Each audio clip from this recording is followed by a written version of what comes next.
President Abdel Fattah al-Sisi held a meeting on Thursday with the Prime Minister Mustafa Madbouli, Minister of Electricity and Renewable Energy Mohammed Shakir, and the Minister of Petroleum and Mineral Resources Tariq Al-Mulla on Thursday. During the meeting, President al-Sisi directed to boost the state's plan to increase the renewable energy resources and enlarge its value, as well as expanding power and electricity projects during the upcoming stage. The head of state further expressed the state's keenness on facing challenges and problems, as well as reaching solutions at two levels. Firstly, by dealing with the extraordinary circumstances, and secondly, by reaching radical solutions for them.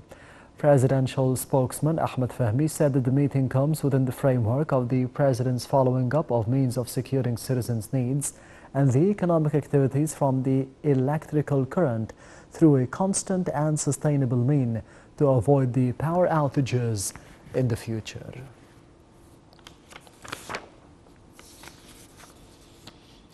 President Abdel Fattah al-Sisi met on Thursday with the Prime Minister Mustafa Madbouli, Minister of Electricity and Renewable Energy Mohammed Shakir, the Presidential Advisor for the Urban Planning, Major General Amir Sayyid Ahmed, as well as the Executive Director of the Egypt Future Authority for Sustainable Development, Colonel Dr. Baha El-Ghannam.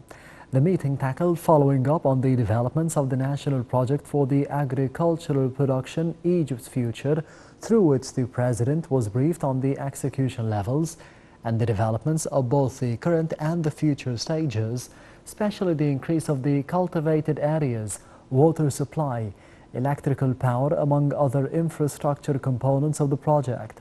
During the meeting, President al-Sisi directed to continue work on meeting the objectives of the joint project within the framework of the Egyptian integrated strategy to increase the cultivated area, which represents a vital necessity to meet the needs of the increasing population through building self-capabilities for the interest of the present and the future generations of the Egyptian people.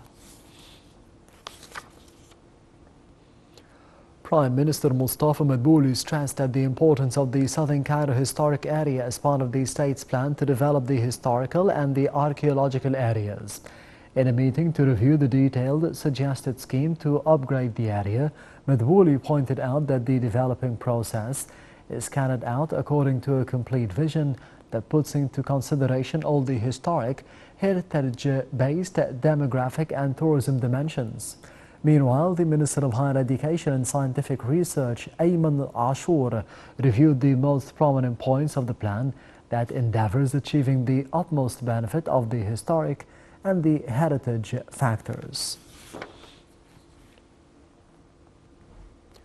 Foreign Minister Sameh Shukri received a phone call from the Indonesian counterpart Ratno Marsudi on the bilateral relations and means of enhancing them over the upcoming period. Both of the top diplomats also discussed a wide range of regional and international issues of mutual concern in light of the deeply rooted historic ties binding Egypt and Indonesia. Talks also covered the two countries' visions towards the recent developments in the region, namely developments in the Palestinian cause, Libya and Sudan, and means to reach a just and comprehensive settlement for the region's crises.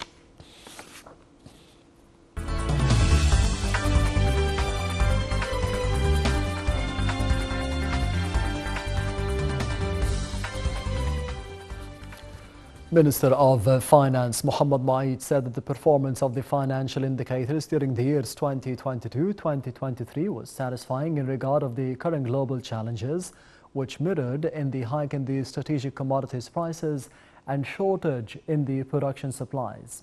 Maid added that the global economic situation also impacted the prices of fuel and good prices, as well as the value of the Egyptian pound against the dollar and the increase of the financing costs.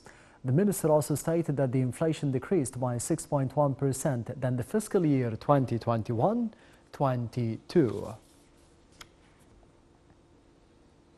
Egypt's stock market indices retreated on Thursday, being affected by the selling operations by the Arab and the foreign investors. The main EGX 30 index lost 0.03%. The small and medium EGX 70 index lost 0.35%. The more expanded EGX 100 index also retreated 0.46%. The overall transactions and dealings within the session reached £1.8 billion.